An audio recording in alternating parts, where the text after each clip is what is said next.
Hello everyone, हम सब लोग हर साल इनकम टैक्स रिटर्न फाइल करते हैं और कभी कभी रिटर्न फाइल करते वक्त कुछ गलती हो जाती है या फिर हम इनकम्प्लीट रिटर्न फाइल कर देते हैं। तो अगर हम ऐसा करते हैं तो हमारे पास एक ही रेमेडी बचती है, date is to file a revise return. मगर from assessment day 23-24 income tax department has open a new option to discard such return, यानी कि आप ऐसे गलत रिटर्न को इनकम टैक्स डिपार्टमेंट से डिलीट कर सकते हैं। तो आज के इस वीडियो में हम डिस्कस करने वाले हैं वो सारी क्वेरी जो आपके मन में आएंगी, जैसे कि कौन ये ऑप्शन अवेल कर सकता है, क्या वेरीफाइड रिटर्न के लिए ये ऑप्शन यूज कर सकते हैं या सिर्फ अनवेरीफाइड रिटर्न के लिए, क्या इसकी कोई टाइम लिमिट है या कितनी बार इस ऑप्शन को यूज कर सकते हैं, और तो और कौन से रिटर्न पे ये ऑप्शन अवेलेबल है। से for example original return, late return, revise return, loss return और रिटर्न अंडर सेक्शन 139U, इसको हम अपडेटेड रिटर्न के नाम से भी जानते हैं। तो मैं हूं सी अंकित अग्रवाल और आप मुझे देख रहे हैं अपने YouTube चैनल टेक जी में। और अगर आप इस ऑप्शन से रिलेटेड सारे डाउट क्लियर करना चाहते हैं तो वीडियो को अंत तक जरूर देखें और हाँ, चैनल को लाइक और सब्सक्राइब करना ना भूलें।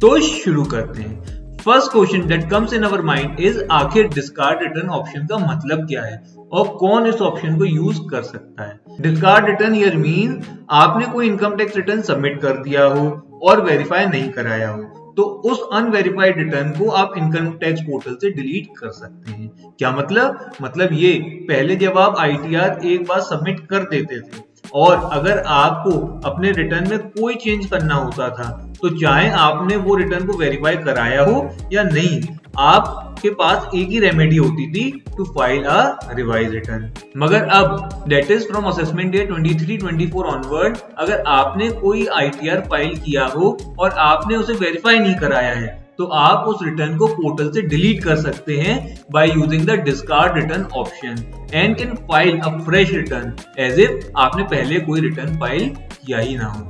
Return year means original return under section 139(1) और लेट रिटर्न अंडर सेक्शन 139(4) और रिवाइज रिटर्न अंडर सेक्शन 139(5). यानी कि जब आप रिटर्न फाइल करते हैं तो आपको उसे वेरीफाई करने के लिए 30 दिन का वक्त मिलता है।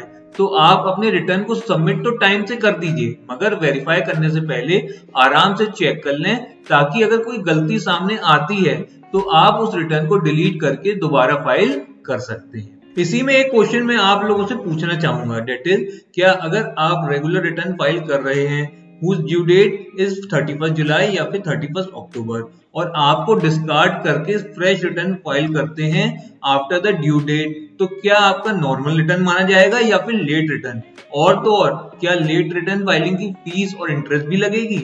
इसका जवाब मैं वीडियो के बीच में दूंगा ताकि आप इस वीडियो से रिलेटेड और भी इंपॉर्टेंट पॉइंट्स को मिस ना करें। Next question that comes to our mind is, अगर मैं गलती से डिस्कार्ड ऑप्शन यूज कर लेता हूं तो क्या मैं इस ऑप्शन को रिवर्स कर सकता हूं। And the answer of this question is no, क्योंकि अगर आपने इस ऑप्शन को एक बार यूज कर लिया तो माना जाएगा कि आपने इनकम टैक्स पोर्टल में कभी भी कोई रिटर्न फाइल किया ही नहीं।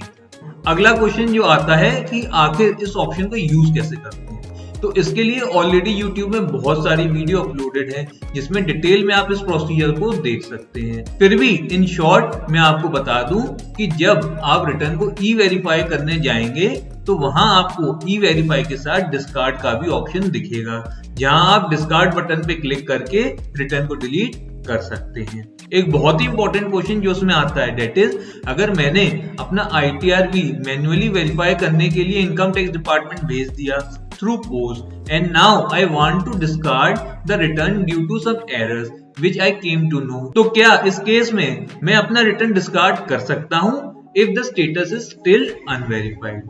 तो as per the income tax guideline आपको इस केस में अपना रिटर्न डिस्कार्ड नहीं करना चाहिए, एज आपने इनकम टैक्स डिपार्टमेंट में ऑलरेडी एक अंडरटेकिंग भेज दी है ऑफ एक्सेप्टिंग दिस रिटर्न।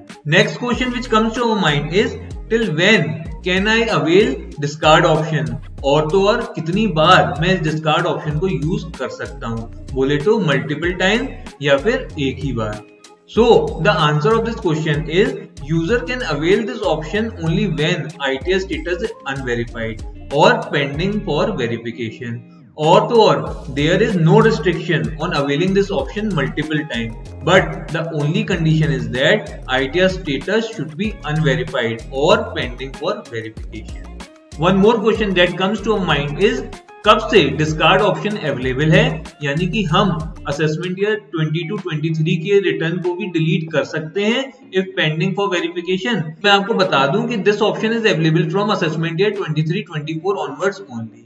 और एक इंपॉर्टेंट पॉइंट जो आपको पता होना चाहिए दैट इज इस ऑप्शन को आप up to specified time limit ही यूज कर सकते हैं। क्या मतलब ये कि last date to file the return is 31 December for assessment year 23-24। इसका मतलब आप 31 दिसंबर के बाद इस ऑप्शन को यूज नहीं कर पाएंगे as a time limit to file the return and.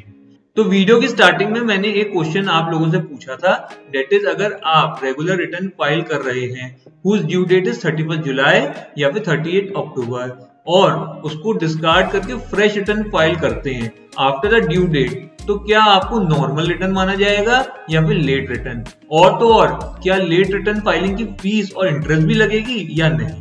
So let's take this query with an example. That is, अगर A की time limit to file the original return is 31 July under section 139(1) और वो अपना return 31 जुलाई को file कर देता है, so now he will get 30 days to verify this return. मगर अगर वो अपना रिटर्न वेरीफाई करने की जगह डिस्कार्ड कर देता है तो माना जाएगा उसने अभी तक कोई रिटर्न फाइल किया ही नहीं, एंड एज अ रिजल्ट जब वो रिटर्न फाइल करेगा after 31 July that will be treated as a late return। और तो और उसे लेट फीस भी भरनी पड़ेगी that is 1000 रुपीज और 5000 रुपीज एंड इंटरेस्ट भी पे करनी पड़ सकती है। तो मैं उम्मीद करता हूं आपके सारे डाउट्स क्लियर हो गए होंगे। अगर आपके मन में कोई भी डाउट हो तो मुझे कमेंट करके पूछ सकते हैं। वीडियो को ज्यादा से ज्यादा शेयर करें ताकि और लोगों को इसका बेनिफिट मिल सके। वीडियो को लाइक और सब्सक्राइब करना ना भूलें। मैं फिर मिलूंगा एक और नई वीडियो के साथ। Till then thank you and stay connected.